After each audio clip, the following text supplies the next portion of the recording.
together. Unity is the answer. This world is getting smaller.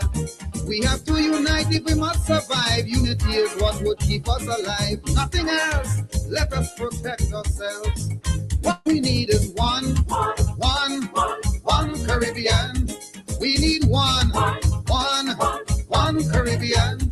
We have too many borders, too many flags, too many passports, too much immigration. All we need is one Caribbean. We need one Caribbean.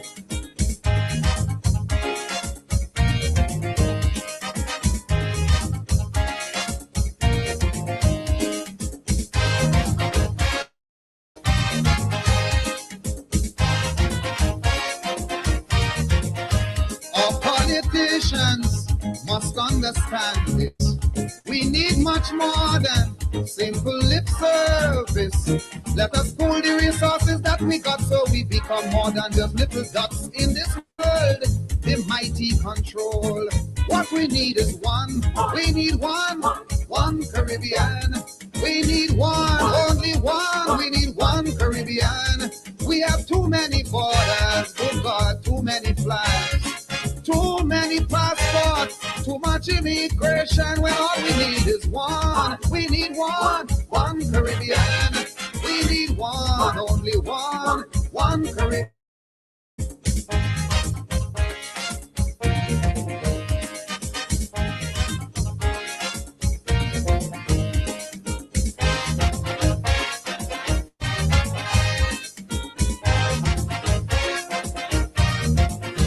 Whose land is bigger or which is smaller? In a disaster, that doesn't matter. Mistake has long dictated. The time is now when we cooperate. Can't we see? We need unity. All we need is one Caribbean. We need one, only one Caribbean. We have too many borders, too many flags, too many passports, too much immigration. All we need is one Caribbean. We need one, only one Caribbean.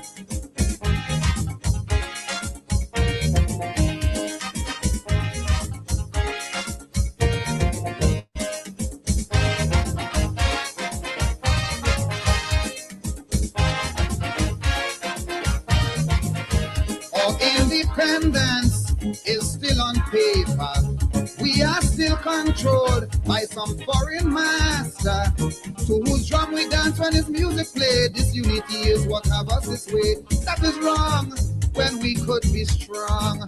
If we just have one Caribbean, only one, just one Caribbean. We have too many borders, too many flags, too many passports, too much immigration. All we need is one Caribbean. We need one, only one Caribbean. Tell your preacher, tell your teacher, one Caribbean.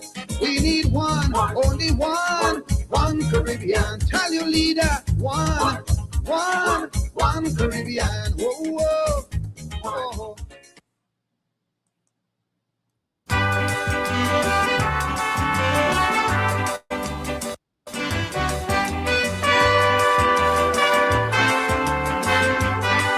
Jumba.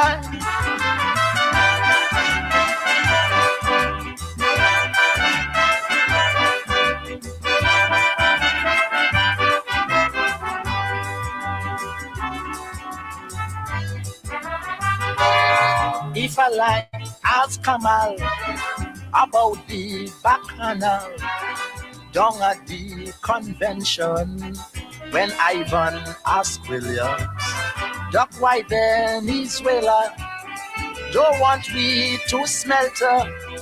Doctor, can you tell me why Jamaica vex with me? Eric say, tell Manley and Burnham I've got oil. let Barrow kiss me tail. Oil don't spoil. 3 of them come like 3 blind mice. Don't you know? Manly, Burnham, Barrow. They're running about only setting strife, cutting their tails with Venezuela's knife. Did you ever see such jackasses in your life as them 3 blind mice?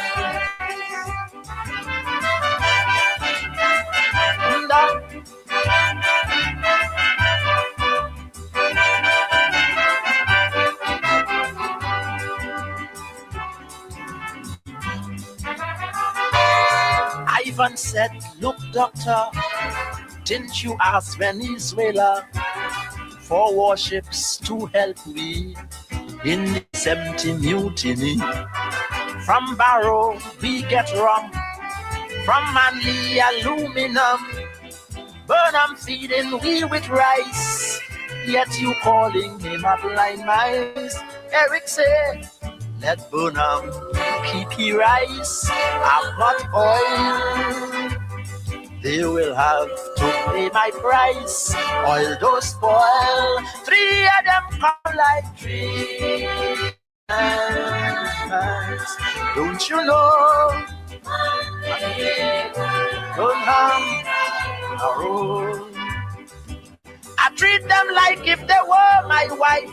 I give them money like peas by Christ, but it's my own throat they're trying to slice. Them 3 blind mice. So true.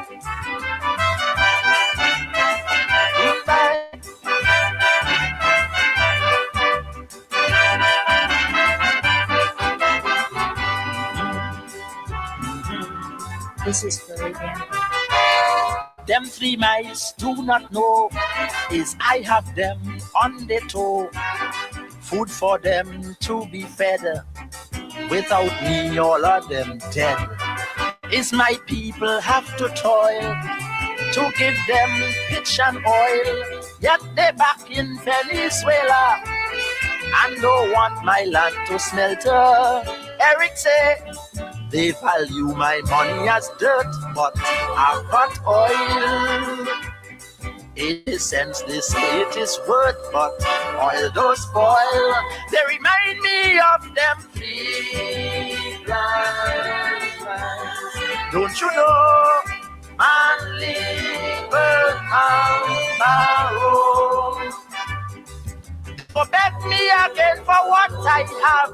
But this time I'm going to make them starve. To get my dollars, the best thing twice. Them 3 blind mice.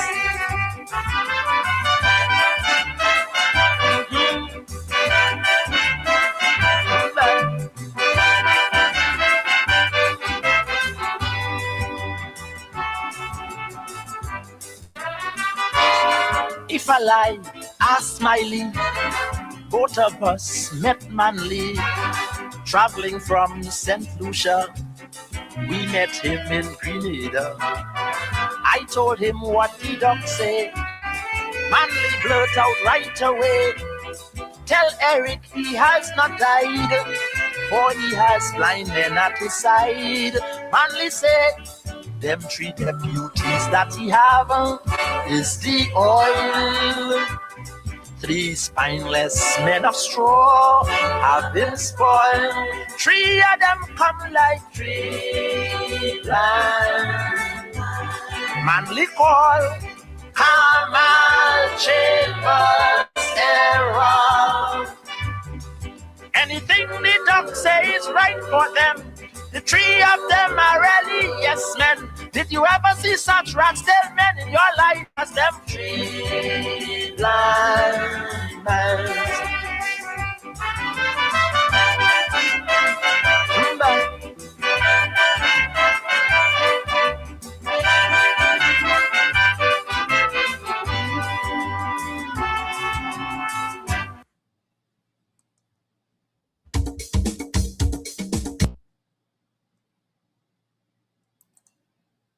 The election is now over. A hard and at times bitter campaign has come to an end. On the results, the People's National Congress, in the interests of peace and stability in Guyana, has agreed with the support of the United Force to form the government. One of the more serious tasks facing us at this moment is the attainment of independence at the earliest point of time. One of the disturbing features of the election, which we have noted, is the apparent cleavage existing in our society, brought about by colonialism and 7 years of mismanagement and misrule. It has come to our knowledge that despite the years of disaster suffered by the people of this country, a large section of the electorate was persuaded of its interests to vote for the party formerly in power as a result of the dishonest and opportunist propaganda that, unless that party was returned to power, those people would suffer. The new government, headed by me, intends to show by its actions in the immediate future, and indeed throughout its term of office, that this is not true. The problem of racial cleavage, racial antagonism, and distrust, which the last government allowed to develop during its term of office, is still with us. But our government recognizes this as a challenge which it intends to accept and which it is determined to overcome. My government considers that it is a matter of the greatest importance and the utmost urgency that an atmosphere of relaxation be established immediately. The reduction of tension, which is already apparent and which will become more pronounced every passing day, when it is realized that not only are we intent on being fair and just, but also that we have at our disposal the means to carry out our intention, is merely the first fruits of our attainment of office. Enemies of this country would like to see racial division and antagonism continue. They will not have that satisfaction. The government recognizes that its duty is to rule in the interests of all the people of this country. It will dispel the fears of the apprehensive and confound the hopes of those who seek the destruction of this country. To be specific, this government holds that all the people of this country are equally important, whether they belong to a large group or to a small group. To us, the Amerindians are important. To us, the Chinese are important. To us, the Portuguese are important. To us, the Europeans are important. To us, the mixed races are important. To us, the Africans are important. To us, the Indians are important. In short, all Guyanese are important and valued members of our community, and we cherish them and consider that as a government, it is our duty and privilege to guard, protect, and further the real interests of all.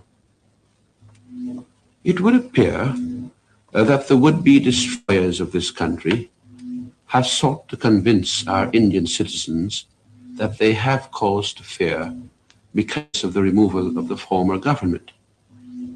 We can assure our Indian citizens here and now that rather than cause for fear, they have much to hope for from the new government. This government is not bent on the confiscation of property. This government will not pursue policies likely to bring the races into collision. This government will maintain law and order. This government, while in office, will never declare its impotence to see that the lives and property and personal safety of any citizens are protected. We are fully aware that attempts will be made in the future, as in the past, to create disturbances. All of us know who are likely to create disturbances and who think that they have some benefit to be derived from chaos and violence. We have no benefit to derive from such things, and we will stamp out firmly and ruthlessly any disruption of the calm and steady progress which we are determined to establish and maintain in this country for the good of all. We ask for time, patience, understanding. The damage done over the last 7 years cannot be repaired in a day. We cannot and will not condone and accept the nepotism and corruption of the past 7 years. Changes are necessary, and changes will be made. But no one who is honest and possessed of ability need have the least apprehension. The results of the election and the formation of our government are not to be considered a victory for one party, but a triumph for the whole Guyanese people. There is nothing to gloat over. Nobody is pant-up. But all of us are, I am sure, sobered by the realization of how near we came to having our country destroyed, and how arduous were our endeavors to give this country the chance to live, to breathe, to survive. It has been reported to me that some established organizations have made representations to the British government about Guyanese affairs. I wish to announce that in the future, I shall seek to hold discussions with the Mahasabha, the Hindu organization, the United Sadr Islamic Anjuman, ASCRIA, GAIL, the Chinese Association, and of course with the Archbishop of the West Indies, the Roman Catholic Bishop of Georgetown, the Ethiopian Orthodox Church, the Congregational Conference, the Methodist Body, and other religious and cultural organizations. My purpose as Premier is to establish a consultative democracy. And now that the majority of the Guyanese electorate has declared in favor of the government in power, it is my wish that Guyanese in and out of the legislature, with malice towards none and goodwill towards all, will settle down to the engaging task of binding up the nation's wounds and charting a new course, a new road of peace and prosperity for Guyana.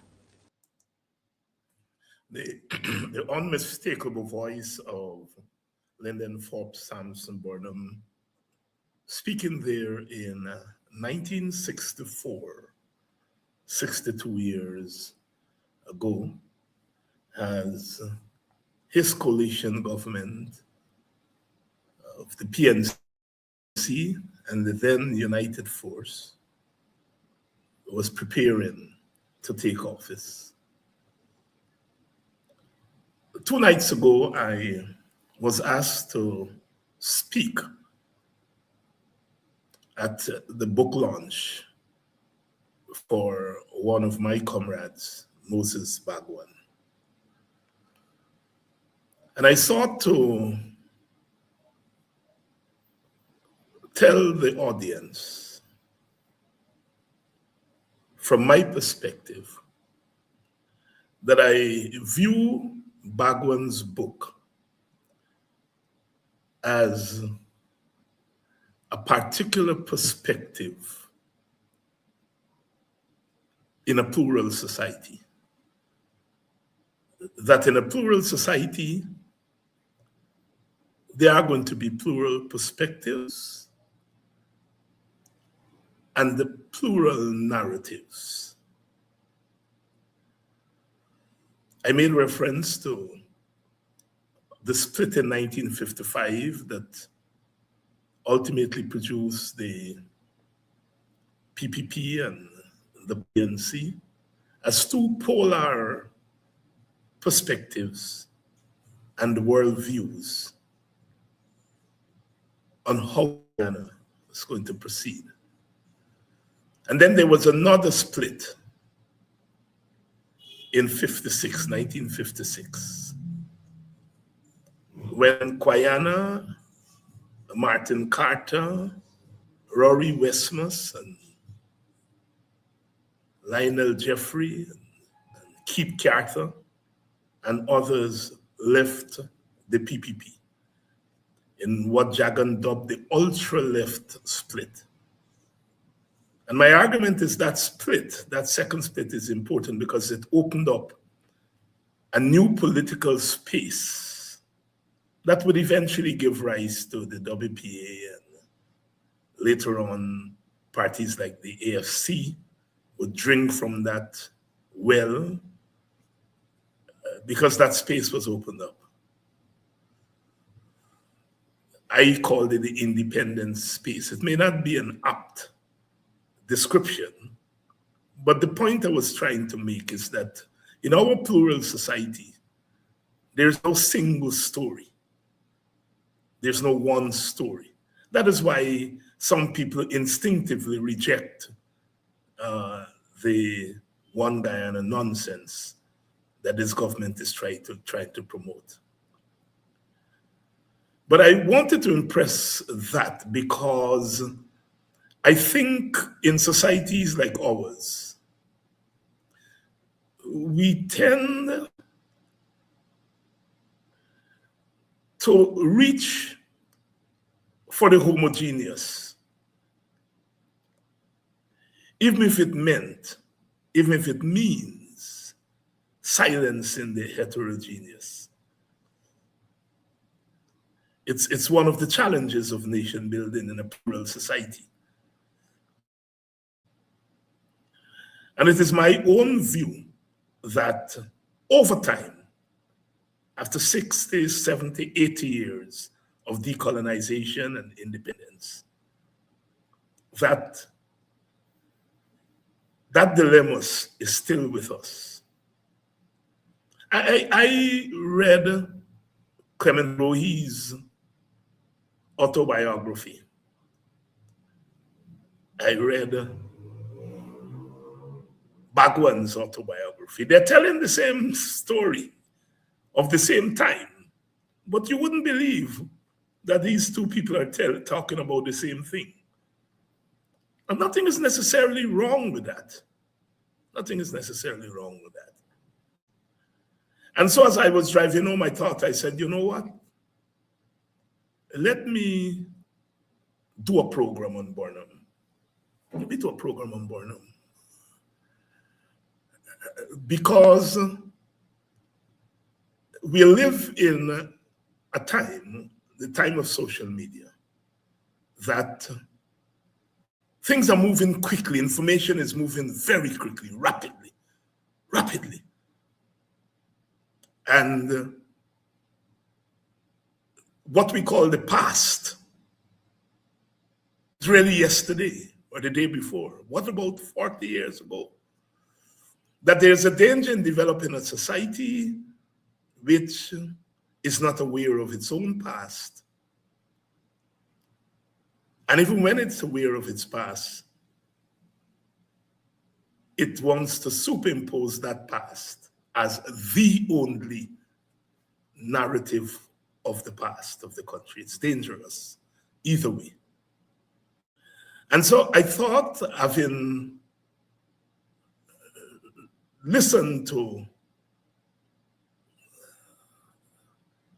this independent narrative that people like Moses Bhagwan and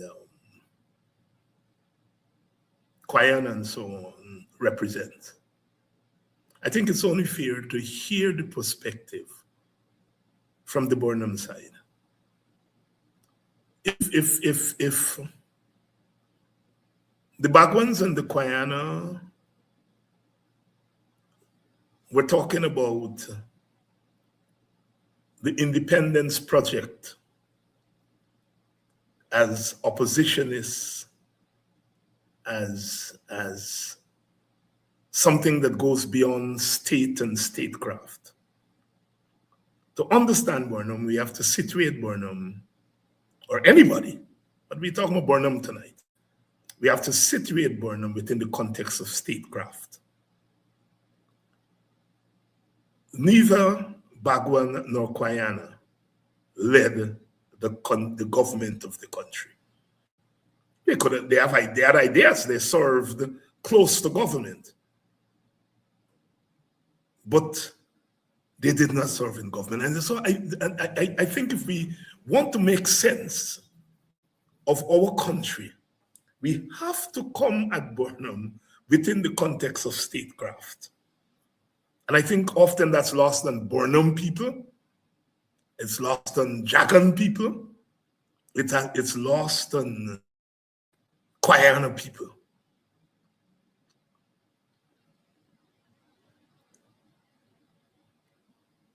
To also understand Burnham, we have to understand him within the context of his time. He died in 1985, a mere 19-year independence, still in the early years of independence. And the dynamics of the early years of independence and 60 years later, while there are similarities, there are also profound differences.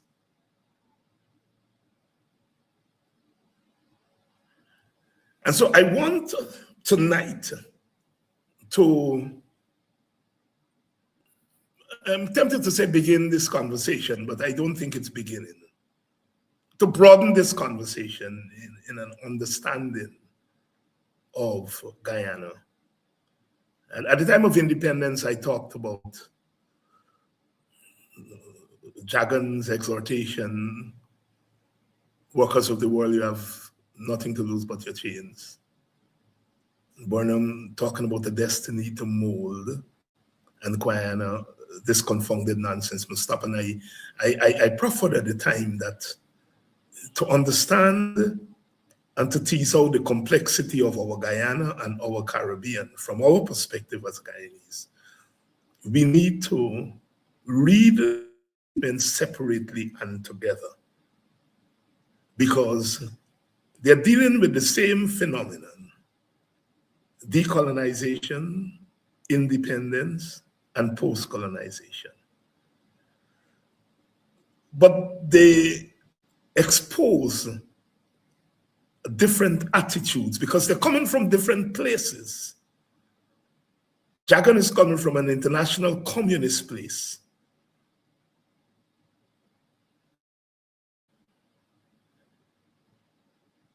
Guyana is coming from a grassroots radical place of speaking back to white authority.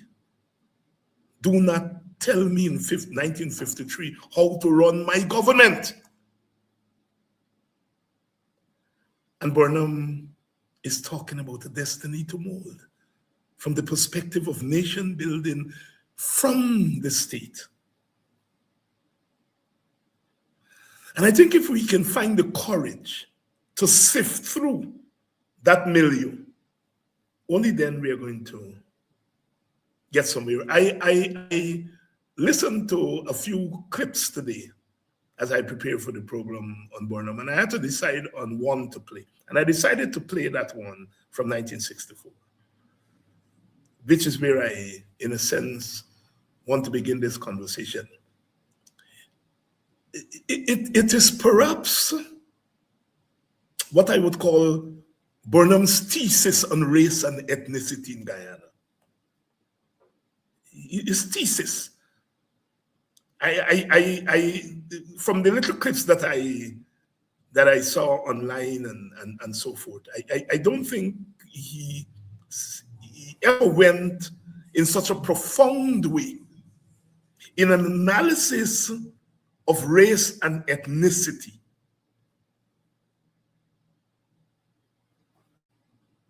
And the reason I want to start there is because when I look at Burnham's party today, in a sense, it's a party that is afraid to go where Burnham went there in 1964. And my frustration, because the PPP is not afraid to go there, neither the past PPP nor the present PPP.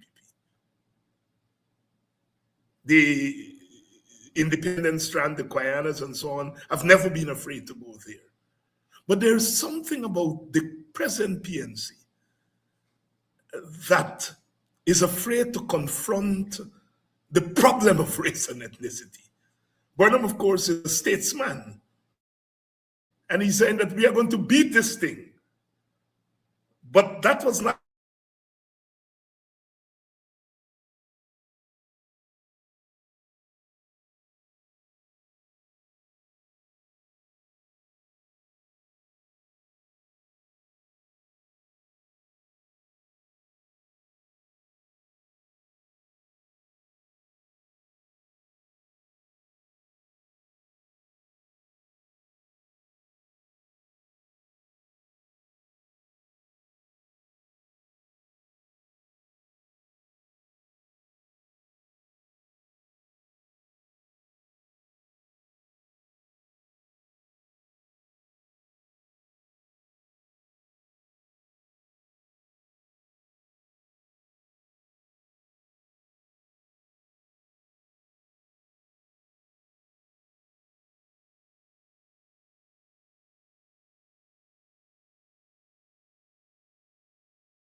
All right, here we are. It seems to be getting some static here tonight, but I think we are back. So I was saying that I wanted to begin our conversation about Burnham tonight from that perspective, because I think there is something to be learned there. The casual researcher looking at how the PNC deals with the question of race and ethnicity would want to conclude that Burnham did not deal with the issue. And so I played that to really say that Burnham did have more than a perspective on race and ethnicity, that he had an appreciation that it was a fundamental problem, that he dedicated his government from the standpoint of government, how to deal with it. I have here tonight Vincent to this program. I have a lecturer at the University of Guyana, Dwayne Benjamin, and we're expecting young Kibwe Copeland, who is the chairman of the Burnham Foundation, to join us later. So it's one of those conversations that sometimes it's difficult, but we have to have them.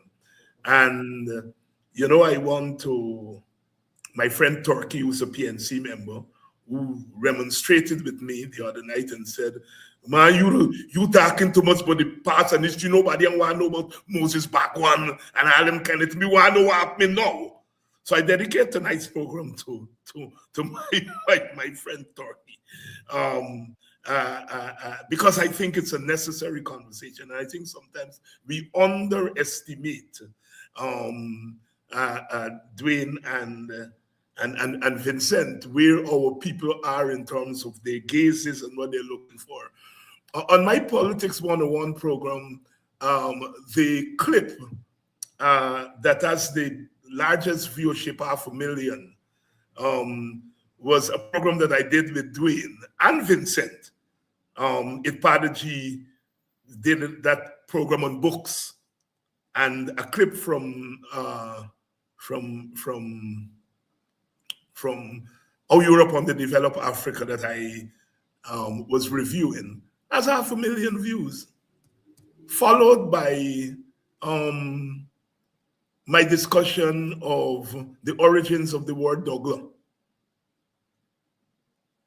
281,000 views, followed by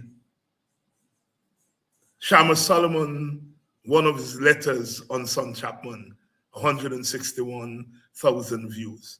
I think sometimes we underestimate our people's interest in these issues. And so I thought, for all of those reasons, that we have to talk about Burnham. We have to talk about Burnham. And I didn't want to bring on people who critique Burnham, because there's a kind of predictability there. Not that the critique of Burnham is not valid. It is valid, because the independent strand that I talk about, in a sense, is a critique of the status narrative in our midst. And I wanted to bring on people who know about Burnham, because I think that is always very important, because there are people who like Burnham, chat about Burnham, but don't know much about Burnham beyond that he was their great leader and they love him and so forth. But I wanted this discussion to go and to start from a place of informed discussion. Even if biased, as it must be, but informed. Informed and biased takes you to a different place from when you are biased and uninformed. Vincent and Dwayne, welcome. I hope you all are a little bit tolerant of my long introduction, but I hope to set the tone for what we are going to talk about. Vincent, let me start with you. And you must have listened to that Burnham speech in 1964 several times. But as you listen to it tonight, and Dwayne, I'm giving you time to oil up your your gears, because you are coming next on that question. But Vincent, as you listen Burnham, that clip tonight, what goes through your mind? Well, clearly, I may have a predetermined position on that speech, but that speech, for all intents and purposes, signals Burnham's recognition that he was dealing with a plural society, and that in dealing with that plural society, from the standpoint of government,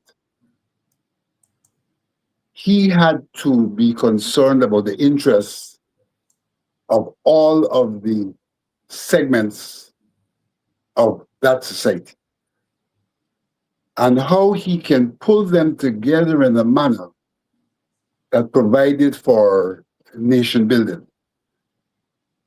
Because we started off, and this is what a lot of people do not understand, that because of the plurality of our society, we are not naturally a nation, and that most have become a nation state, where the oneness has to do with the way in which our laws address us as equals, and our institutions address us as equals, but that in fact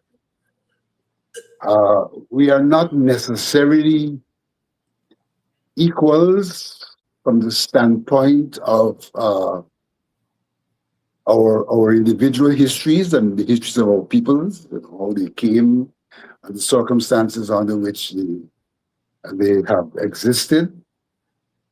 And so, recognizing that, he was very, very conscious and knew that he had to address this question of our diversity, but our desire at the same time to fulfill that aspiration of the motto, one people, one nation, one destiny. And I think it is important for us in that circumstance to see the motto not as what was, but what was being aspired to. And if you see what is being aspired to, and you recognize the plurality, you can see that he had to recognize that plurality and seek to put in place institutions that did two things. One, not to interfere with diversity, because it's a question of human rights, but at the same time, to see how one could treat that diversity in a manner that lend to cohesion and lend to nation building. Cohesion and nation building. I am tempted to do a follow-up with you, Vincent, but I'm going to come back to you in short order. Let me go to Brother Dwayne. Dwayne, you were born long after that speech was made. And so in a sense, as an activist, as an educationist, you are listening to that speech. What are your thoughts? What goes through your mind? All right, thank you very much, Professor Hines, and good night to your audience. Thanks for having me here. Now, to respond to your question, I think I am almost in the same vein as Mr. Alexander in terms of where the speech is coming from and what the intention was. And I would go a bit more, because if we go back to the history leading up to that speech, it identified a particular problem. And the problem was basically a divide at independence. Guyana was very much a divided society. It required basically a coalition government in the PNC and the United Force. And much to the, well, of course, the PPP would have lost out in that arrangement. But the point is that what the intention of the government as implied by the speech is that there must be a holistic approach to nation building, one that involves and incorporates the almost every single group in the society, the Africans, the Chinese, the East Indians, and the other group. So that the recurrent theme of that, outside the nation building and social cohesion, had more to do with achieving national unity. But if we go beyond that and see what was done following that speech, a lot of the policies basically were geared towards achieving some of those very objectives. But we're going to get there in time. Mm-hmm. We're going to get there in time. I'm going to come back to you with policies later on. Vincent, I'm coming to you because you were there at the book launch on Saturday night. Yeah. And basically, the people at that book launch were of a certain, most of us were of a certain political, not affiliation, but of a certain political complexion, for want of a better term. We are all people who were around the WPA, in the WPA, and so forth. And it's all well and good. But what Burnham was dealing with in that speech, Sidney King dealt with it in the Joint Premiership Proposal of 1961. There were attempts with the Nkrumah people and so on to get Burnham and Jagan together. That didn't succeed. And so we get to 1964 with the coalition government. But I think what I'm driving at here is that while Guyana and Bagwan himself had meetings with others searching for this joint government, while Guyana and Bagwan coming at the same issue of coalition and power sharing. They're coming at it from outside control and management of the state. And that Burnham is premier, and he has to address this issue within the context of having to manage the state immediately after an ethnic civil war.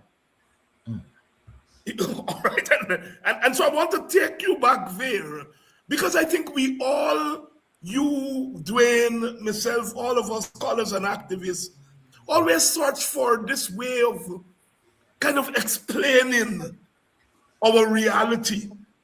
And as I said, I think a lot of times we err on the side of our homogeneity rather than our heterogeneity, and not see the things as parts of a puzzle, you know, that Burnham has to deal with managing a state immediately after an ethnic civil war.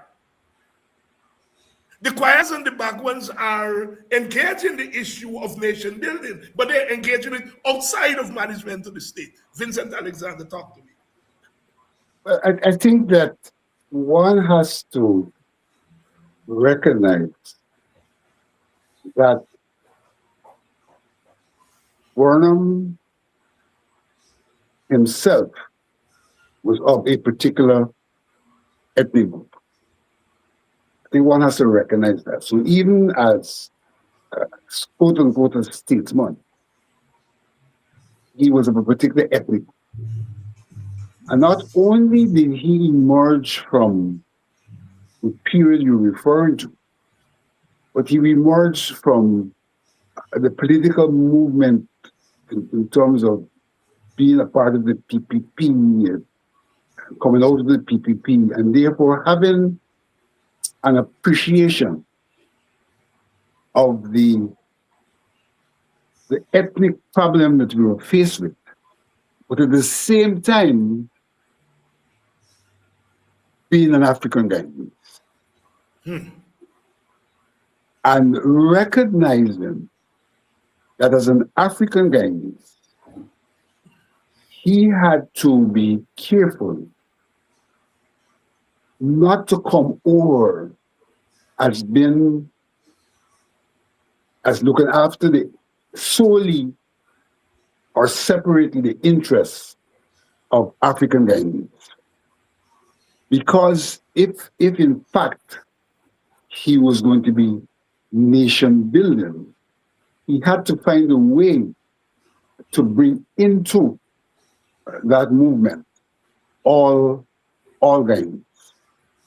So that whilst people like Guyana and Bagwan could clearly identify the ethnic problem and a solution to the ethnic problem, Burnham identified the ethnic problem but the solution to nation building in the face of the ethnic problem, even though he himself may have had a disposition in relation to the ethnic problem. And in that regard, I would have said in the past and would repeat that Burnham sought to address the ethnic problem with an even hand, relatively even hand, understanding the imbalances in the society from an economic and other perspective, and therefore was very, I would say, covert in attempting to address that problem from the standpoint of recognizing what he ought to be doing, on one hand for nation building, but on the other hand for the people of African descent. And so his approach was, on one hand, I would say covert, And on the other hand, though he recognized the problem of diversity existed, he sought to create an environment which suggested that in some regards, this problem was man-made,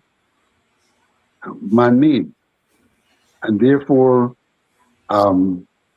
could be dealt with from a perspective other than that man-made, the political elements that would have brought the problem into existence. Because we have to see what is it that brought this problem into existence. We are naturally a plural society, and therefore naturally the state is challenged to deal with the different groups in a manner that does not suggest that they're being discriminated against. The state has that challenge.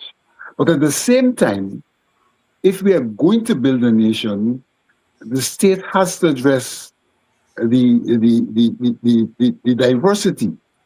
And so that's a kind of a conundrum. How do I, on one hand, address the diversity, recognizing this is a human rights issue, but at the same time, have an equitable approach that would provide for a kind of a leveling out across the ethnic groups and a zooming in on the commonalities that can bind us, as opposed to the diverse elements that could divide us. So I think it was a difficult situation for him.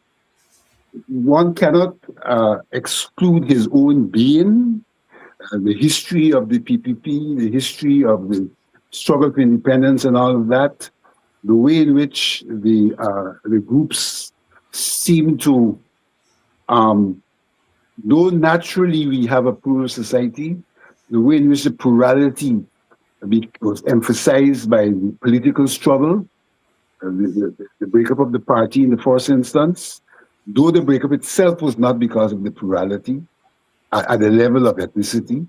I would contend the breakup was because of the plurality, the level of ideology.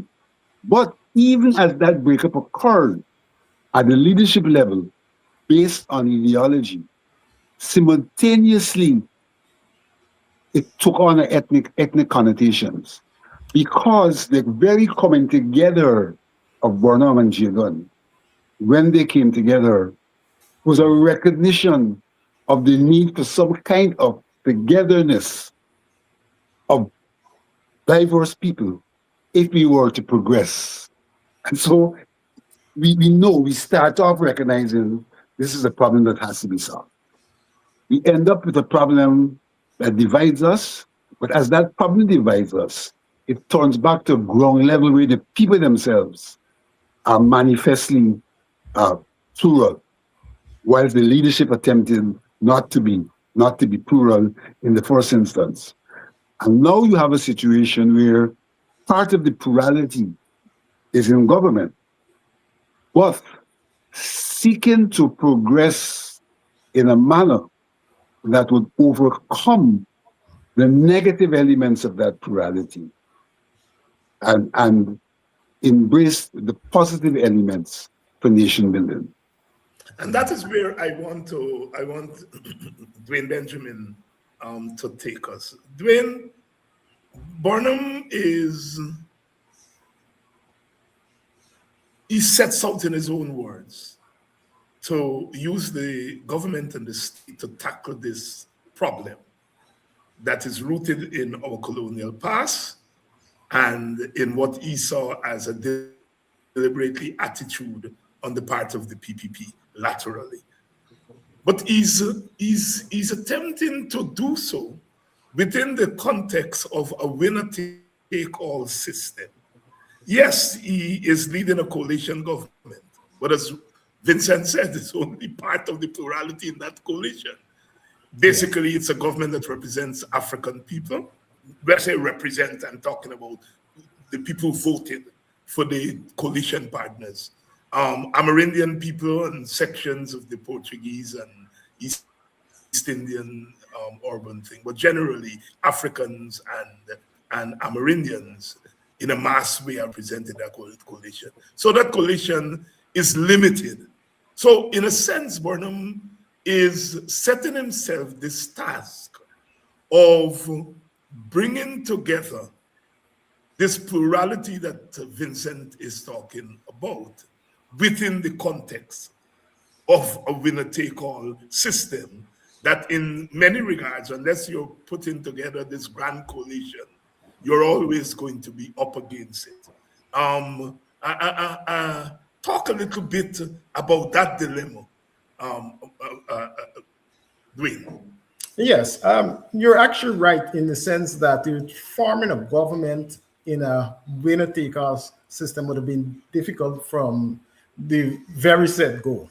And as much we talk about the problems that Burnham faced in terms of the internal challenges, so far our discussions seems to have isolated the external problems. No.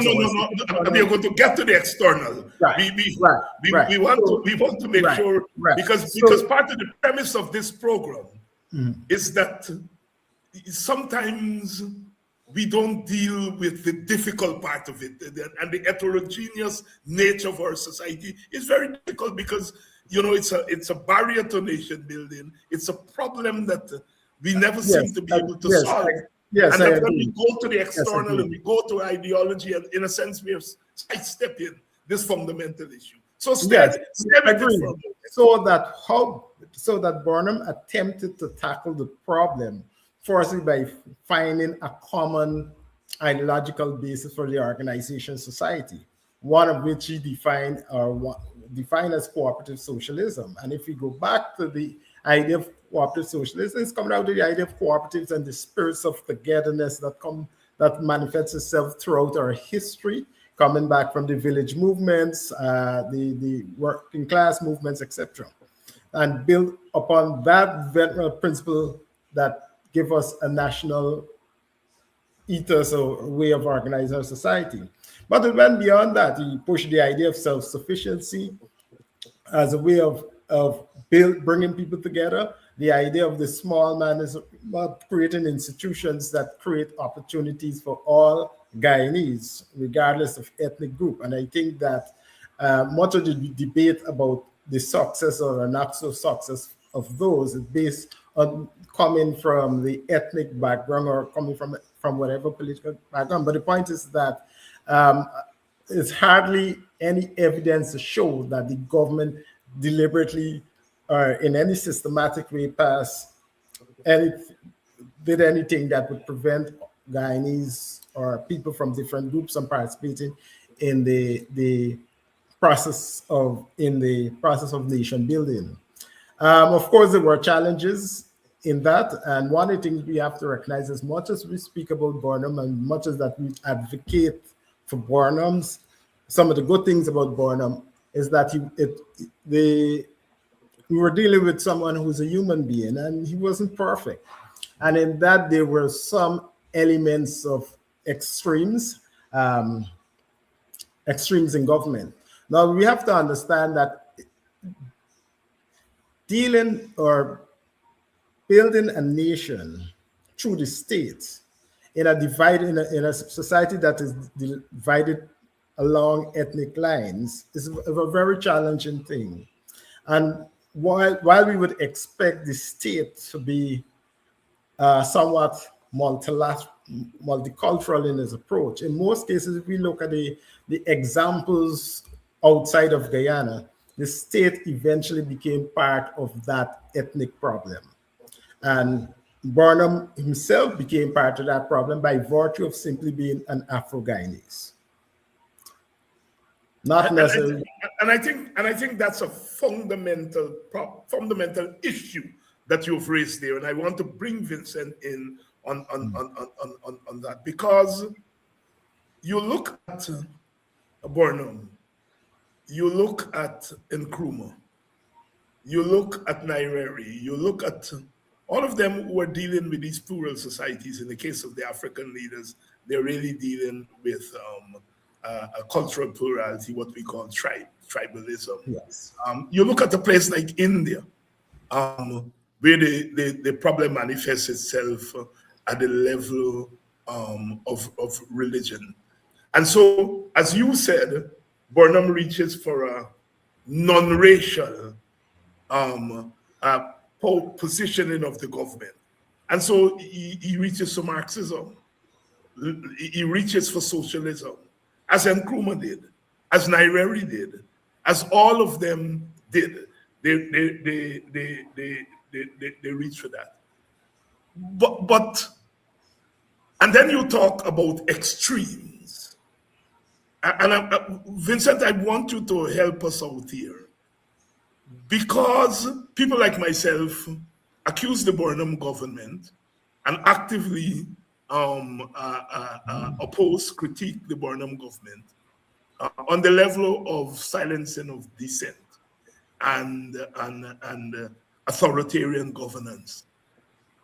And I'm trying to look back here to say, is this ethnic problem itself, is it related, or does it have a role in what and I'm using Dwayne Benjamin's terminology here, the extremes that some of these leaders reach for? Are we overplaying it when we talk about the authoritarian personality? I'm not talking about the difficulties in governing difficult and complex societies that could itself lead, because I always say Burnham had to deal with a kind of ethnic pushback from the PPP, because the PPP challenged the Burnham for all its Marxism and so on. There wasn't very much difference there in terms of ideology. I think the push from the PPP was ethnic. And then you get now from this tendency, the Guyana Bagwan tendency, is I think pushing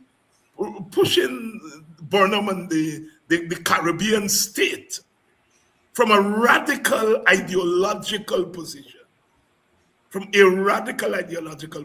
And so therefore, you're Nkrumah, you are Nyerere, you are Burnham, you are Manley, and then you're Eric Williams. You are dealing with, in this milieu, in which you are challenged ethnically, you are challenged from a radical standpoint. Burnham is a radical. If he were not in government, he would have been doing the same thing that Rodney was doing. He comes out of that tradition. Eric Williams, for God's sake, wrote Capitalism and Slavery. And so, Vincent, talk to me. I know I'm putting you on the spot. Talk to me about... No, I want to introduce a term here. Yes. In that speech which you played, Burnham made it clear that he was going to be speaking to bodies of people who represented different interests. He was going to be speaking, he said, to the Hindus, the Muslims, the Christians. So he's going to be speaking to this set of diverse... Because you mentioned Askria. Diverse forces. Now, in speaking to those forces, you can see him attempting to do what I may refer to as a kind of a paternalistic approach to leadership, a kind of paternalism. But inevitably, a paternalism lends to a kind of an authoritarian relationship. So that I'm going to consult with you guys, but I'm not consulting with you guys for you to take me in various directions. I'm going to consult with you guys to pull you together. And that is where the strong arm in some regards comes out. That has its own problem because even among the people with whom he will be speaking, they are fractured politically. So you take the Hindu society and you see that you have emerging factions, some of whom are sympathetic to Burnham, some of whom are not sympathetic to Burnham. And so to pull them together as one Hindu set of people in this context of paternalism, the kind of the strong hand comes in some regards, so that a solution to the problem itself lends to a particular kind of approach to leadership. To leadership, you just can't let everything be at the will and the fancy of individual people, individual groups. You'll never achieve what you want to achieve if that were the case. So you have to find some way to create strictures. And I think that is what Burnham, in some regards, though he reached out to the various groups, he attempted to create the strictures that would bring them into a conglomeration. And in that regard, he was faced with the political problem because he's reaching out now to civil society to counter the problem he is faced with in the political arena. But those to whom he's reaching out are equally being approached by the other element of the political arena. And so if he does not create a situation where they get to understand that he is in power, and if they don't collaborate and work with him, it could be to their detriment. And therefore he has to behave in a particular way for that message to go out there. And in that context, to have people decide, well, I'm going to work with this guy. And the fact of the matter is that to a very large extent, much of the society outside of the political resistance, in the first instance, became passive. He was able to pacify in the first instance. And what he also did in this paternalistic approach was to seek to give some recognition to elements that were not naturally a part of his movement. And so, for example, notwithstanding the strictures that I'm talking about, you could see how he dealt with the Gau. Eventually, he gave recognition to Gau. And in that regard, he's saying to them, but I am your man. I'm your man, they are not. But in all of this, he continues to confront the political opposition that's there, that's not a part of the movement that he's trying to bring about. Because clearly after the first split, and even more particularly after the second split, and I agree that there were two splits, you had camps. And these camps were not exposed to searching for a solution outside of their own political domination. And that posed the problem. If the guys you were talking about, Guyana and Bhagwan, were into the drive of probably not political domination, but the political parties and Burnham himself were still in that drive of political domination. And so that's an inherent problem that he himself was faced with. Dwayne Benjamin, you were the one who pushed us here. Any additional thoughts on this dilemma of and I think Vincent puts it right, in trying to solve the problem, you are in effect running into a problem. Burnham was and I was struck by that in the speech. He was very clear about the role of the state, and he said, we shall be upholding the rule of law, and anyone who attempts to disrupt the rule of law. I was very struck, and I said, this chap, he was 41 years old at the time, so he was an old man, but he had a sense of statecraft and the role of the state that I found unbelievable. Anyhow, go ahead. Well, that is so, and we have to look at Burnham in the time in which he emerged. Yes. A lot of his early education during the 1940s, he would have been seeing strong states and strong governments, and even explain what you mean by strong states and strong. Strong. Well, when I say strong states, strong states and government, what I mean is that basically you see the kind of authoritarianism that we condemn him for would have been manifested. And Vincent is calling it paternalism, but we know what we're talking about. Right. So it manifested elsewhere. He lived through that environment. The era of the strong men and dictators and what he lived through that. And the role of the charismatic leader. Right. Yes, charismatic leader, but I mean, charismatic leader may have a different connotation, right? So yes, he lived through that time, and he's coming into society at the hem of a government where those very authoritarian systems are passed from previous history, from colonialism. He inherited that. So it's not a case where Burnham did not invent the wheel.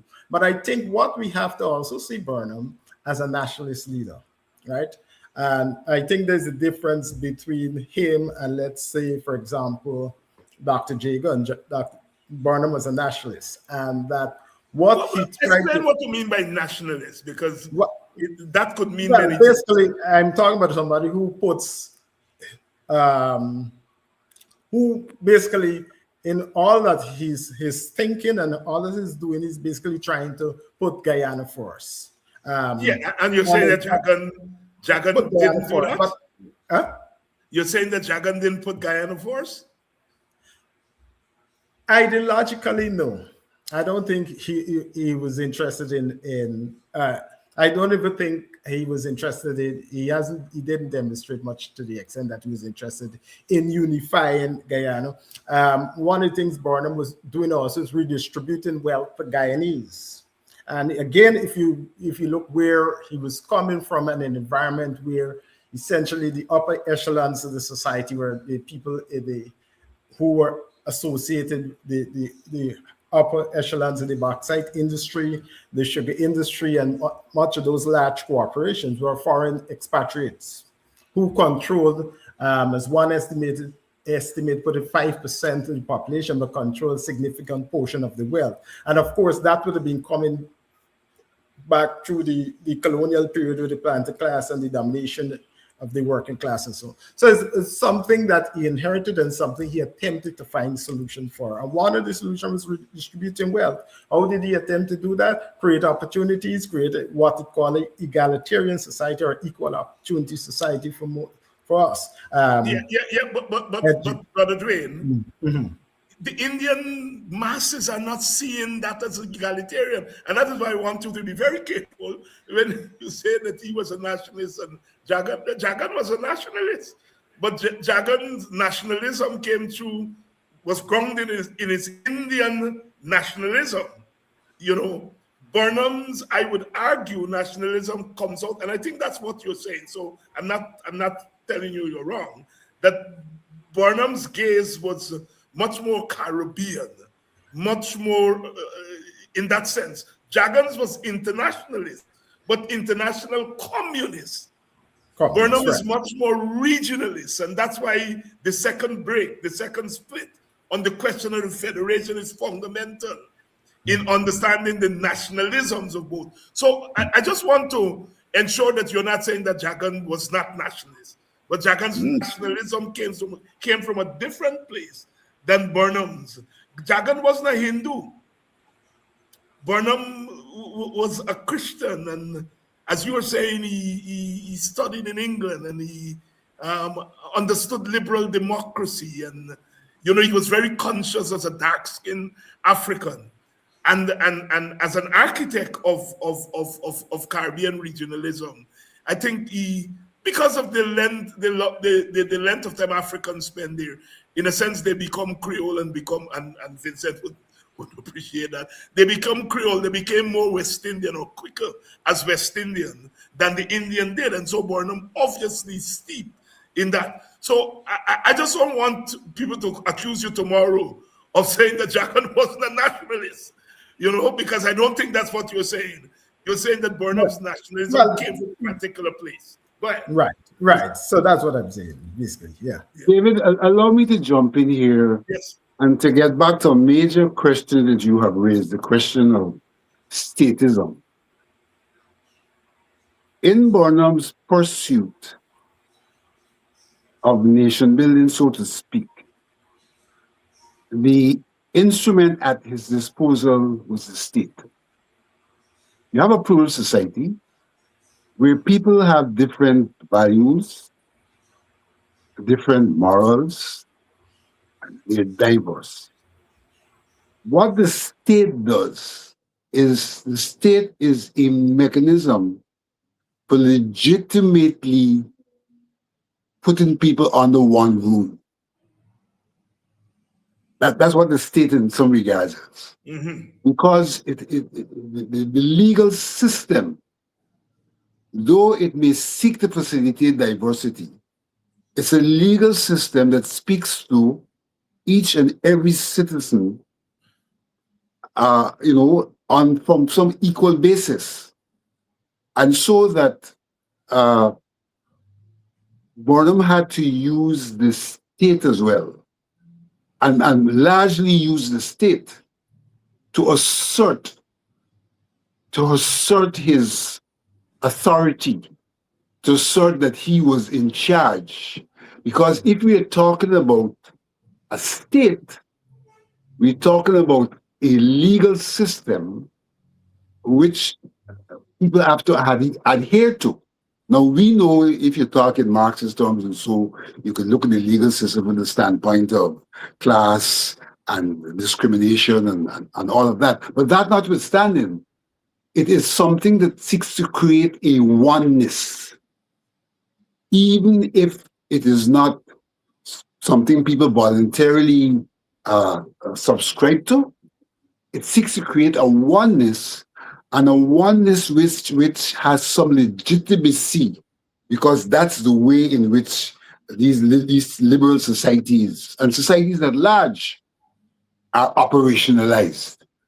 And so the framework in which he was using was a framework which could allow him to say, look, this is what the rule of law, get back to that, the rule of law, this is what we have subscribed to as a state, and I'm in charge of the state. And if the state creates certain rules and certain regulations, then it's applicable to all. Now, in that context, again, you have to push back, because there are those who would say, well, there's a difference between being in government and being legitimate.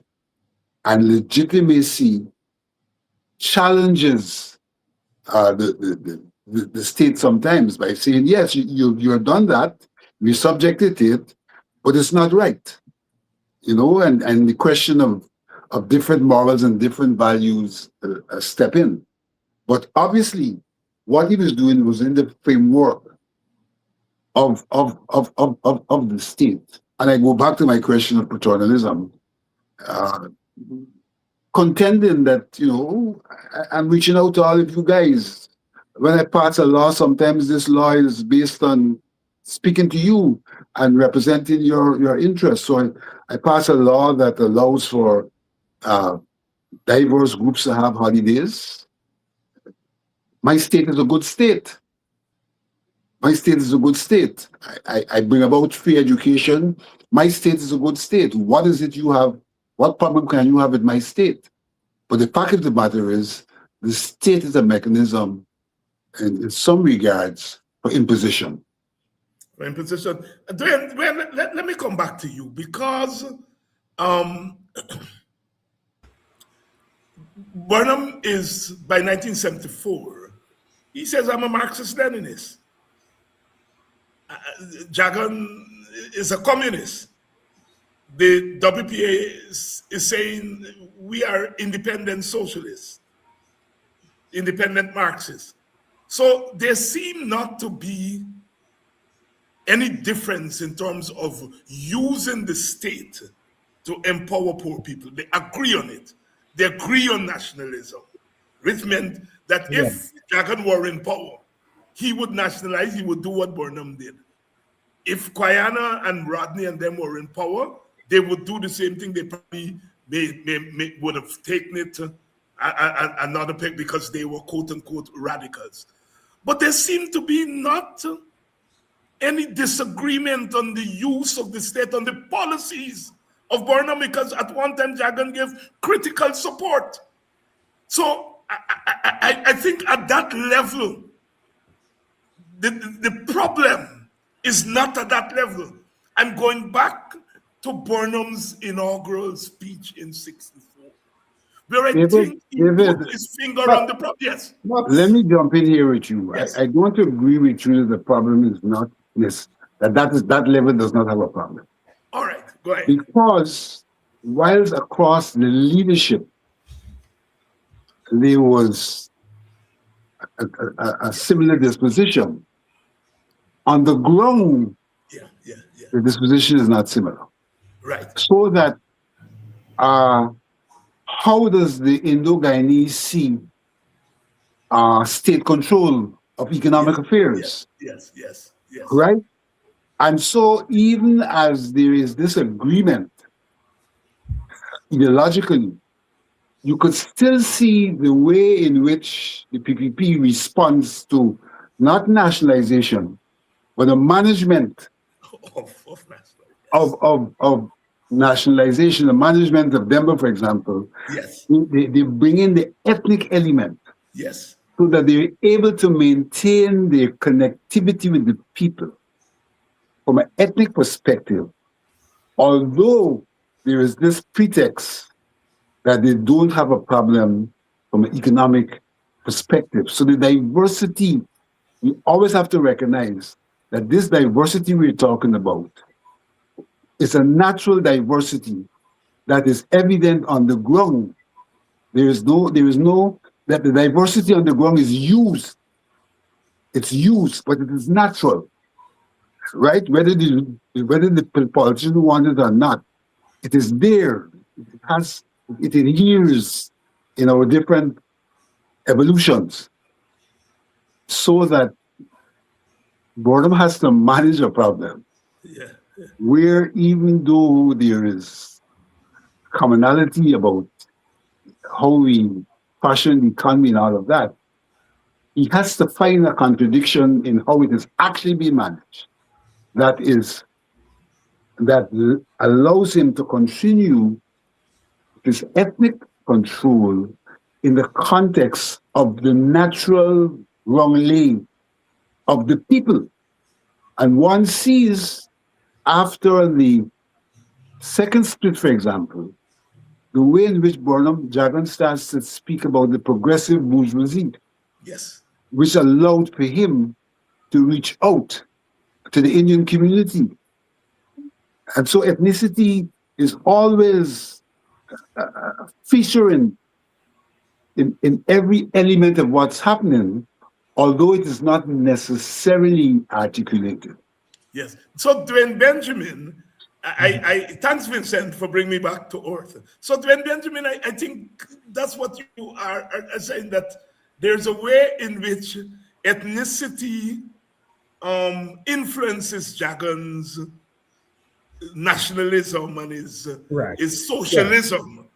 and that Burnham, given the fact that he's in government, that he has to be more mindful of what Vincent is saying, concealing or not being overt about ethnic preferences and so forth. Go ahead.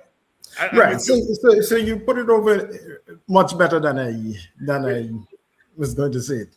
Right. And in that, I mean, you find that as much as he tried, he faced the same problem people currently. He faced the same challenge, the same ethnic problems. And that affected the government in many ways. And if you look at one of his policies, the FCH plan, that would be criticized a lot by the opposition at the time, which is the PPP, and even more contentious after the 1973 election. So yes, the challenges remain despite the fact. And I think that, look, the reality is Guyana, if you look at countries that were in a similar position to us at the independence, a lot of those countries went down into civil wars that lasted quite a number of years.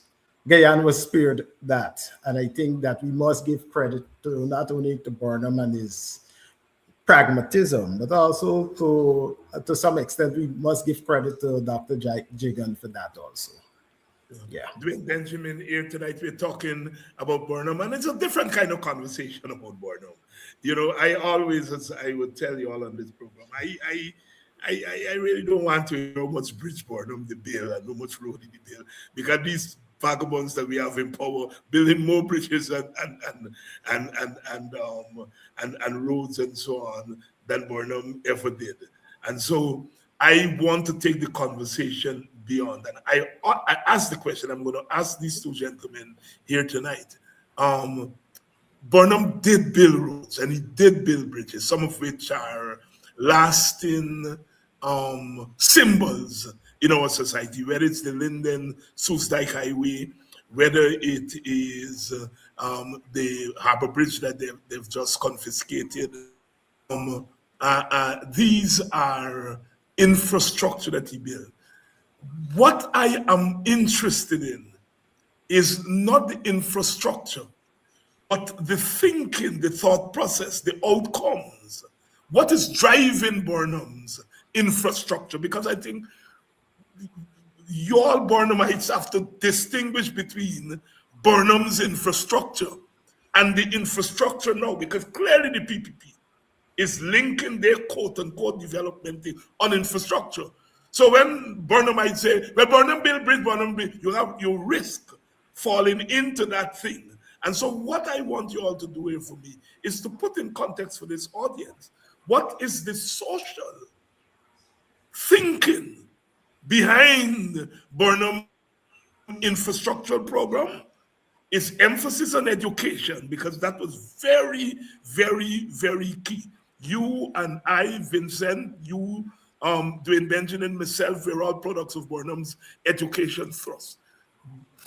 Do for me, put it in social context and not necessarily the Ibila Bridge and Ibila Highway. I start with you, Vincent. I want to make a couple of points. Yes. Let me contend that for all intents and purposes, Burnham was a Creole. All right. And one of the problems Guyana's faced with is that Indian leadership has resisted Creolization. Indian leadership has resisted Creolization. Even Chedi under his communism resisted Creolization. If you look carefully at the conduct of the struggle, it was a their struggle against colonialism also had integral to it a pushback from a cultural perspective that pushed back on the natural process of Creolization. Right? So that the value systems that drive the PPP are different to the value systems that drove Burnham. the value systems that drive in the main people of Indian descent are different from the value systems that drive people of African descent. And so if you have governments which are dominated by one or the other group, then there is also the issue of a particular value system dominating. Now, African Guyanese were enslaved and had to find their way after abolition, had to find their way. Indo-Guyanese came as indentured, it might have been oppressive, but they never lost their way. They came with a particular objective, and that objective was for materially a better standard of living than they were experiencing in India. We didn't have that kind of juxtaposing. We came from ground zero. They did not come from ground zero. They landed at a particular level and continued along that path. As a creolized set of people, we have adopted largely Western approach to life. Largely the Western approach to life. Whilst one may argue that the Indo-Guyanese are in business and that is Western, that is a means. That is not their way of life. That's a means to facilitate what is it that they wanted. And so, from a standpoint of government, what drives the Indo-Guyanese at this time, who are largely led in a hierarchical structure? We can't ignore that, in a hierarchical structure, where pro-business, making money is what drives them, as opposed to a more welfareist kind of humane kind of African Guyanese emerged out of enslavement. This is something I don't think that will be easily taken. I'm getting to an area here that's going to have a lot of comeback. Yes. But it's the reality that we have to come to terms with, that our diversity has some elements which do not easily lend to cohesion. And it's only the status and, in some regards, the Western, our creolized approach that seeks to impose a oneness, which is not necessarily acceptable. And so, when Burnham pursues infrastructure, he's pursuing infrastructure in the Western liberal context of development. When the PDP pursuing infrastructure, they try to articulate it that way, but they are driven largely by a desire to put wealth at their disposal. And infrastructure, in a circumstance where they are the contractors, largely puts wealth at their disposal. So you might have a coincidence which says, look, well, we are building infrastructure and the nation's benefit. But it is largely driven by policies that are pro-business and not pro-people. Burnham infrastructure was pro-people, though it did not interfere with business, except that his socialism interfered with business. And so we must remember something.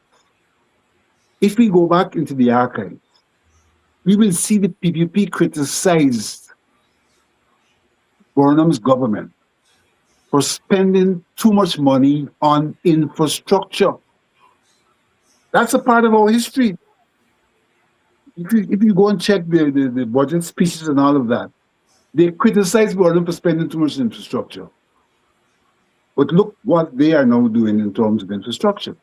But when Burnham spent on infrastructure, not only did he do it from a liberal economic perspective of national development, but he also did it from the perspective of people's development, because he sought as far as possible to have what they call the petty bourgeoisie and cooperatives and the ordinary man, the beneficiaries of the infrastructure from two perspectives, from the perspective of infrastructure itself, but from the perspective of livelihood.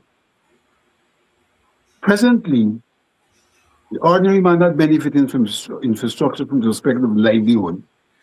It is the pro-business people who are benefiting from infrastructure from the standpoint of livelihood. And I think this is a difficult discussion to have, but it's one which is necessary, because we have to be able to identify the antagonistic and divergent elements of our diversity, even as we look towards the convergent elements for the purpose of nation building.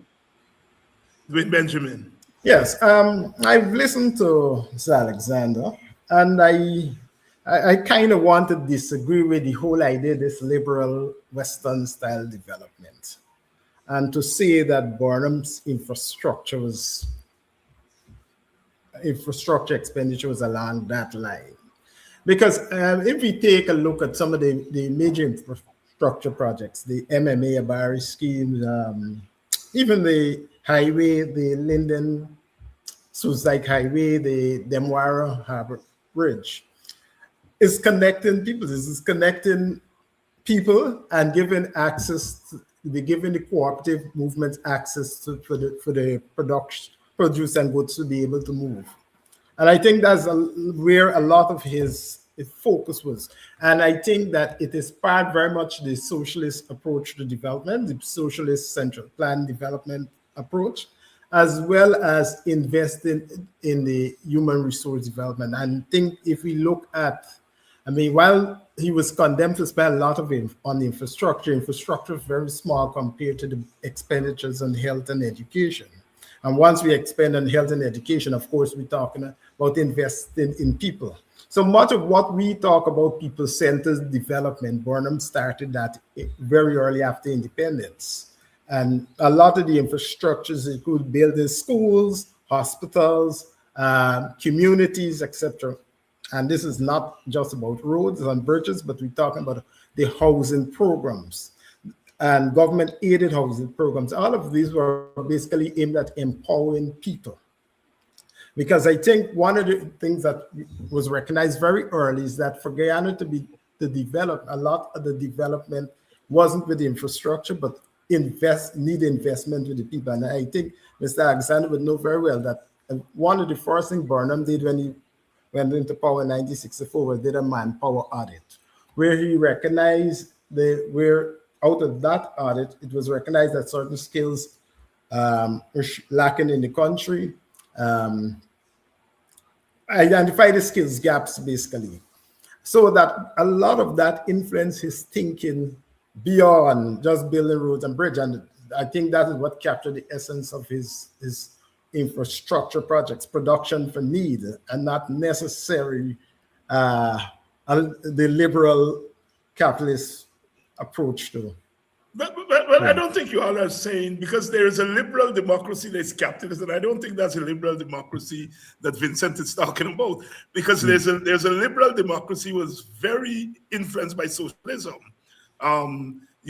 Social democracy, even among the Marxists, you go back to Rosa Luxemburg and so on. So I don't think you are saying it different from Vincent. You think that Vincent is talking about capitalism? I just think I think he's talking more about the supplies and socialism. I think the terminology could be a bit misleading to say that someone who from 1970 onwards said that tell the world that we're cooperative socialists, but you have infrastructure that is liberal Western style. It's kind of contradicting. So yeah, but what I'm saying is that Western liberal democracy itself is divided between the capitalist liberal democracy and the more socialist leading democracy, the one that the Scandinavian countries use, the one that we in the English-speaking Caribbean as generally embraces, a different kind of social democracy from the United States. Yeah. But Mr. Alexander, go ahead if you want to. No, well, I think, David, you have come to my rescue in some regards in articulating where I was going, because indeed, your examples of the Scandinavian countries and all of that, because it is true that what Burnham did in terms of infrastructure was focused on people's development. If one talks about the growth pole approach to development, which talks about infrastructure, you can see that in that growth pole approach, where Burnham did infrastructure, it was not infrastructure that simply facilitated business. It was infrastructure aimed at giving the ordinary man an intake into business. So when, for example, he built the fish ports, right? And he built them and he said, this is specifically for cooperatives to use. It was infrastructure, it's growth pole infrastructure, but it is not the open market, in kind of approach to infrastructure that you will find in some of the Western countries. So what I beg for is an understanding of what I'm saying, rather than a distancing. Look, we have done, you got to understand that by 1970, the growth pole understanding development was replaced by the people-centered development. By 1970. So if we analyzing Burnham in that context, we have to be very careful about that. I would argue that the growth pole is not necessarily not people-centered. And that's the point I'm making when I talked about the fish ports. It's growth pole, but it's people-centered at the same time. But one has to admit, however, that in terms of the approach to development, that Burnham's approach was, he called it trisectoral, because it embraced the growth pole, it embraced centralism, as much as it embraced the community approach. So it was not singular growth pole. But I'm using that argument in the growth pole in the context of juxtaposing Burnham to the PPP. So you have to contextualize in some regards. Well, it's on that basis I'm trying to say that we need to be a bit careful because But let's move on because time is moving on. Let's come to the present. Vincent, you very instrumental in the formation of the Burnham Foundation. Dwayne, I know that you have some relationship with the foundation.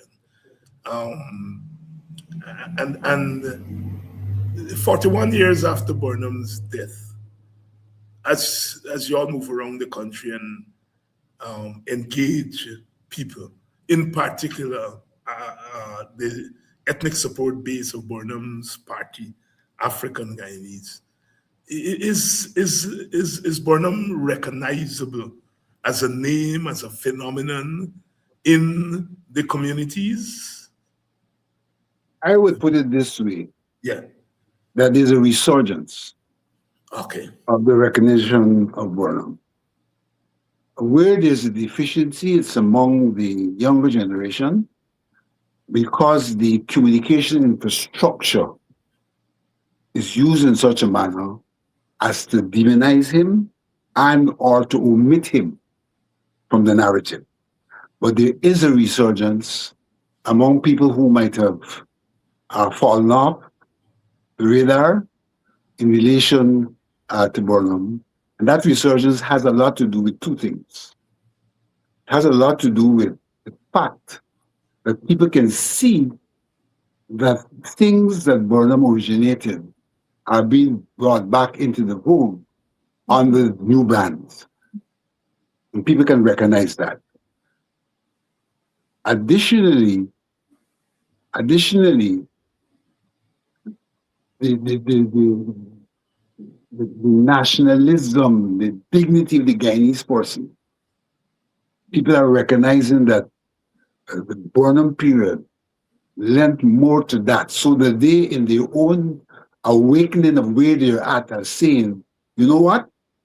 We were better off as Guyanese in terms of our Guyanese personality, in terms of respect and self-esteem and things like that. So there is a resurgence, but there is that problem that the younger generation, because of the communication technology and communication strategies and so in the country, are not necessarily being exposed to that history and those realities, and so sometimes are adrift.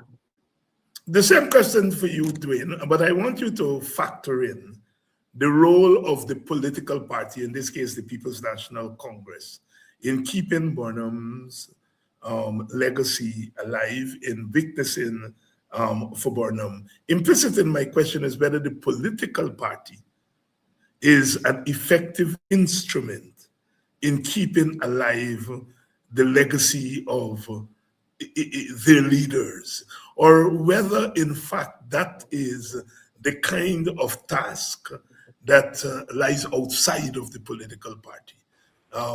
I think I'm asking you a couple of questions there. Yes, you asked me a lot of questions. Those are serious questions, and questions that I think we have to have a straight and honest discussion around. The first thing I'm going to say is that currently there's a need for more organizations like the Burnham Foundation. In fact, I think the Burnham Foundation should be challenged to do more in terms of what it's doing and reach a wider audience. That's one. When you go around this country, and I think that this is one of the good things about Guyana, is that the name Burnham as well as Dr. Jigan still resonates in people's mind. Despite the fact, and I think Mr. Alexander pointed that out, is that you're going to have a generation of Guyanese in the next couple of years growing up don't even know what was the Demoir Harbor Bridge. They probably know the Barjagdio Demoir River Bridge. Some people might say that's a consequence of time, it's a consequence of modernization, whatever. But there's a challenge for us to preserve our history and to tell our story, and tell our story as far and wide as possible. And that's one of the challenges for us. Where the political parties are concerned, and more specifically, I think you're asking me about one particular political organization. I think because of the fact that that particular political organization had been ruptured between Burnham and the Desmond Hoyt kind of thing, where you have essentially the left wing versus the right wing element at the party, and that has been an ongoing back and forth discussion in the party. And I think the party itself is becoming overwhelmed by that discussion. So I think it's time at some point, I think they might simply need to chart a new course. What the new course looks like, I don't know. But what I know for sure is that on the ground, there's a call to the party to return to fundamentals. And by returning fundamentals, people are arguing that the party should return to its foundation, to its base. And of course, once we talk foundation base, there's a drive basically for the party to return to some of the values and some of the strategies that Burnham would have employed. I don't know how well that would work in the 21st century. It's left to be seen. But of course, the 21st century also poses new methods, new challenge, new ways of doing things. And at some point, you have to embrace. Vincent, I see you shaking your head. Yeah, I agree with. I think that Dwayne is on point when he mentioned the Hoyt period. I think that there was a fracturing and a rupturing of the continuity of Burnham in many ways, including even memorializing and commemorating his legacy. And that is one of the reasons for where we are at. I think also that in terms of the party, that there was a period where the growth was more lateral than vertical, meaning that it took in people who were not on the axis, the Burnham axis, and therefore may be contaminated by, it's an unkind word, but may be contaminated by that reality of the lateral movement, which Hoyt in many regards fostered. I do think that the party, there's a question of the internal party structure and its membership, given direction to where it ought to be going from that ideological perspective. I think the party got caught up in the period of not wanting to talk about ideology, and it's true that the word ideology doesn't resonate a lot these days, but certainly there can be articulations which are ideological without talking about ideology.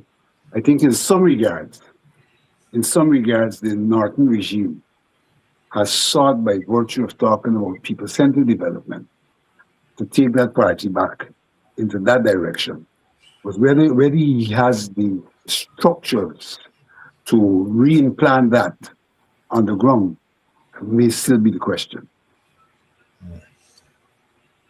Vincent Alexander and Dwayne Benjamin here tonight, and I notice you all have stayed with the conversation, although it's not the normal kind of Burnham conversation that we normally have, and I don't make any excuses or apologies for taking these conversations in a certain direction, because I think that as post-plantation societies, we have gone through the strictures, ideological, ethnic strictures of the first 50, 60 years of independence. They've been really difficult period. And I think any society has to refresh itself.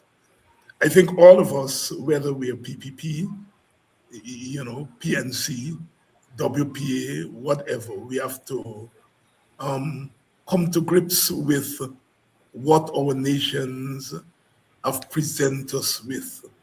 Burnham didn't fall from the sky. Jagan didn't fall from the sky. Rodney, Guyana, none of them didn't fall from the sky. They're products of our society.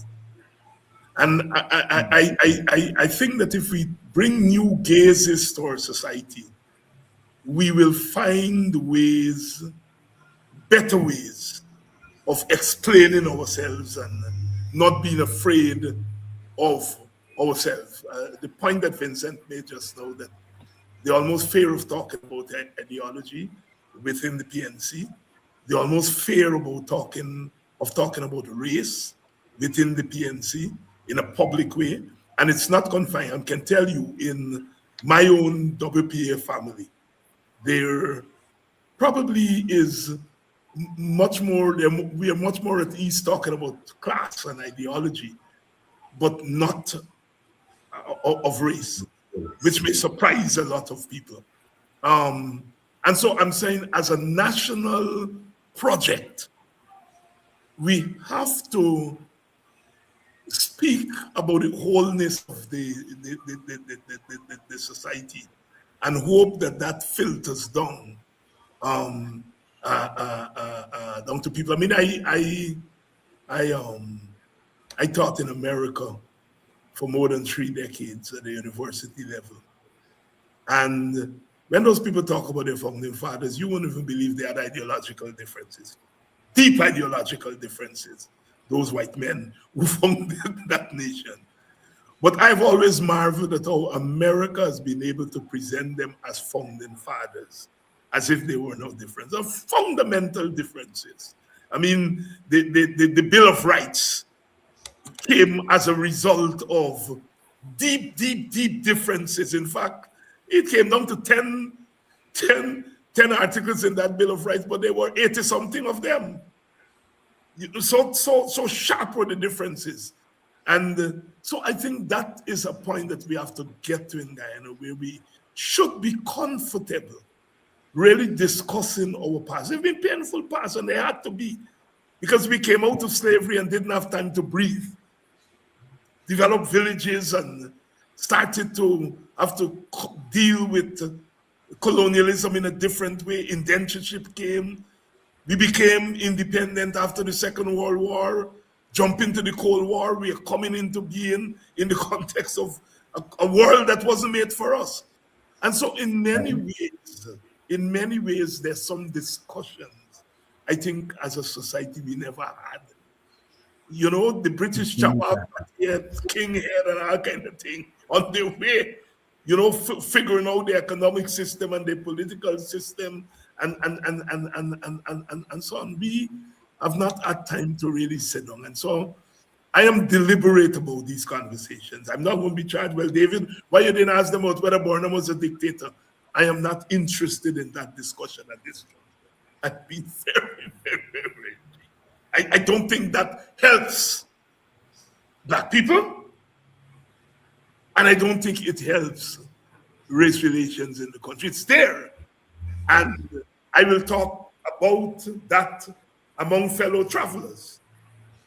But if we are trying to deal with what I see as this threatening cloud that is being visited upon us by a PPP-injected domination and ethnic domination and nationalism, the coming of oil, which means that the planters have come back.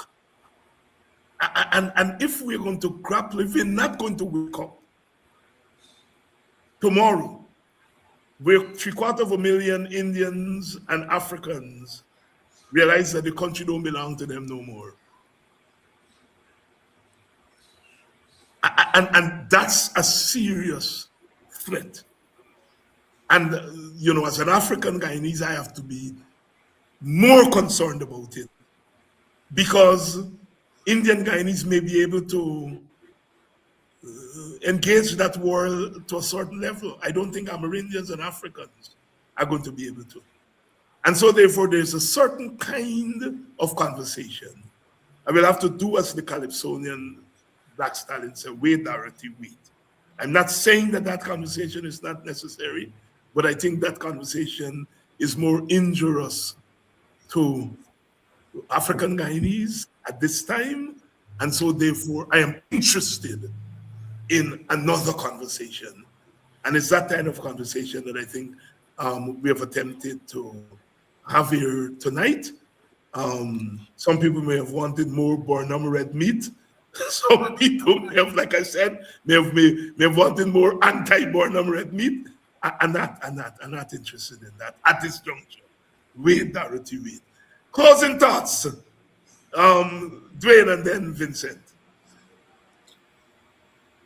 I think it's very good, as you rightfully said, very good to have these conversations. I think we should have much more of these conversations on our leaders of the past and how they influence or shape our societies.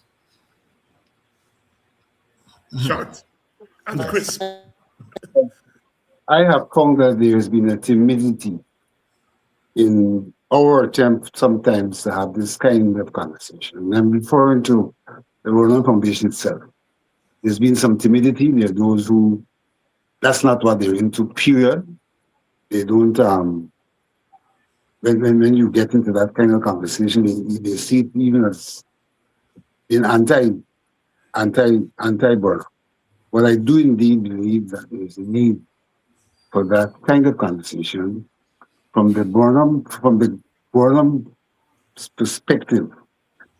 I have talked about a project of the de-demonizing of Burnham, which for me really means contextualizing Burnham. And that contextualizing will allow you to be critical of Burnham, but in context, understanding in the final analysis its interest as a nation building. Vincent Alexander, regular Dwayne, you must come back more often.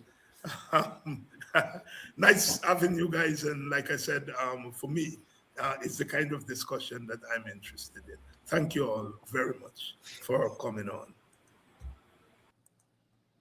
And for you, the audience, thanks for being patient.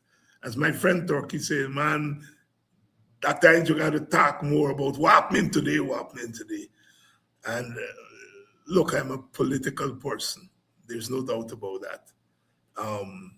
But, you know, we have always been called upon in countries like ours to multitask. So that one is the political activist or politician. One is also the teacher. One is also the analyst. And they're all wrapped up together. So there's some nights I can't do the red meat. You're sick in the stomach if I gotta do red meat every night. So I'm begging you, Turkey, be a little patient with me. I got to do Moses back one sometimes. You know, I got to do Burnham sometimes. I got to do Jagan sometimes. I got to do history. You know, I was remarking to my comrades, I think today, that I am not a trained historian. I'm a trained political scientist. But everywhere I go around this country, people refer to me as a historian. And I stopped resisting it. I stopped telling people I'm not a historian because I think it's insulting to them. Because in their minds, I am a historian. And I think that is what is important. They feel that I do something with history.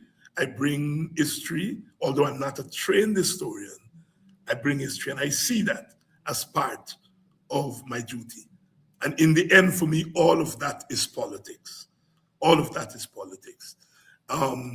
I myself like red meat, and sometimes, most times I tune into my friend Mark, and I get plenty red meat. You know, Mark don't play. Right? I tune into Sherrod when I want a kind of barbecue meat.